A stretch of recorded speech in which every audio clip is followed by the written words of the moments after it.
Good morning, students. How are you? I hope you are well. Okay, now starting your Hindi class. Yes, हम class 9th में क्षितिज पुस्तक से पढ़ रहे हैं। हमारी पाठ्य पुस्तक क्षितिज है। क्षितिज का लेसन पढ़ रहे हैं हम 5, यानी क्या नाम है हमारे लेसन का?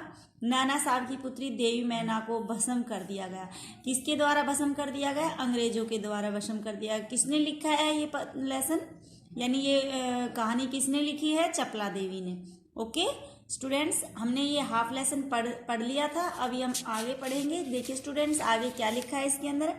देखिए हमने पढ़ा था कि अभी तक की जो मैना है वो सेनापति हे से उसके पहचानने का यानी परिचय बताती है, किस तरह से उनका पहले जान पहचान थी और क्या उनका आपस में किस तरह से आना जाना था। और फिर जो सेनापति हे हैं उनको जो ये मैना थी उस पर दया आ जाती है और वो उसको बचाने की प्रयत्न करने के लिए बोलते हैं।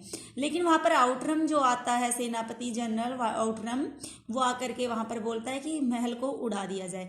लेकिन जो मैना थी वो महल को बचाना चाहती थी। उसकी इच्छा थी कि महल ने किसी का क्या बिगाड़ा, ये तो एक पत्थर का है, जिन्होंने इंसानों ने बिगाड़ा है उनको पकड़ो। नाना साहब तो पकड़ में नहीं आए, महल को क्यों जला रहे हो? लेकिन उन्होंने एक भी नहीं सुनी। और देखिए उस कन्या को, यानी उस लड़की थी जो नाना साहब की बेटी थी, जो उसको इन्होंने जिंदा जला दिया जब वो वहाँ से भागकर चली गई थी। और उन्होंने पूरे महल को छान लिया, लेकिन आउटरम को वो लड़की वहाँ महल में नहीं मिली और वो वहाँ से जाकर के एक प्रसाद के ढेर पर बैठ गई और वहाँ जाकर रोने लगी। लेकिन वहीं उसी समय लॉर्ड कैनिंग का एक तार आ गया संध्या के समय कि वहाँ पर लंदन के मंत्रिमंडल का यह मत है कि नाना की स्मृति चिन्ह को मिटा दिया जाए, इसलिए वहाँ आज्ञा के विरुद्ध कुछ नहीं हो सकता था। उसी क्षण जनरल आउटरम की जो को आज्ञा दी सेना को उसके नाना साहब के सुविशाल राजमंदिर पर तोप के गोले बरसने लगे और घंटे भर में ही महल मिट्टी में मिला दिया गया।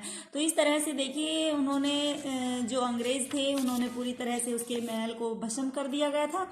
और सन 57 के सितंबर मास में अर्धरात्रि के समय चांदनी में एक बालिका स्वच्छ उज्जवल वस्त्र पहने नाना साहब के भगना वशिष्ठ प्रसाद के ढेर पर बैठी रो रही थी। उधर उसके पास से वहाँ में ही जो जनरल आउटरम था उसकी सेना ठहरी हुई थी। उस सेना ने क्या किया, उनको रोती हुई उस लड़की की आवाज़ सुनी तो पता चला कि बालिका केवल रो रही है। सैनिकों ने उससे कुछ पूछा तो उसने उत्तर नहीं दिया था।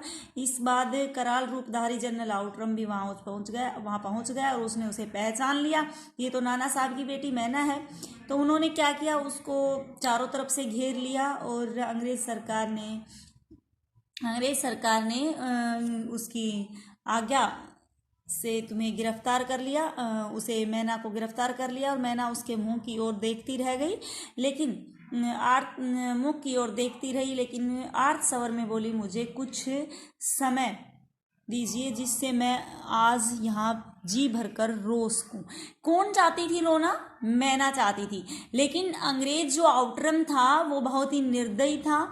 उसका हृदय थोड़ा वो पाषाण का बना हुआ था, यानी यही समझिए कि उसकी इच्छा पूरी नहीं कर सका और उसने उसके हाथ में हथकड़ी डाली और कानपुर के किले में लाकर कैद कर दी गई। उस समय महाराष्ट्रीय इतिहास श्वेता महादेव चिटनवीस ने बाखर पात्र में छापा था कि जो कानपुर के किले में एक भीषण हत्याकांड हो गया, नाना साहब की एकमात्र कन्या मैना धधकती हुई आग में जलाकर भस्म कर दी गई। तो देखिए एक जिंदा लड़की को जला दिया अंग्रेजों ने, ये अंग्रेज आउटरम ने। तो देखिए उनके लिए यह गलत था और उस लड़की को एक मूर्ति के रूप में माना गया और कहा एक मूर्ति के रूप में उसे प्रणाम किया जाए। तो इस तरह से अंग्रेज के सेनापति आउटरम ने नाना धुंधुपंत की बेटी मैना को जिंदा जला दिया। ओके स्टूडेंट्स, तो देखिए हम एक बार इस लेसन को रीड करेंगे, कल हम इसके क्वेश्चन आंसर राइट करेंगे। Okay, good bye.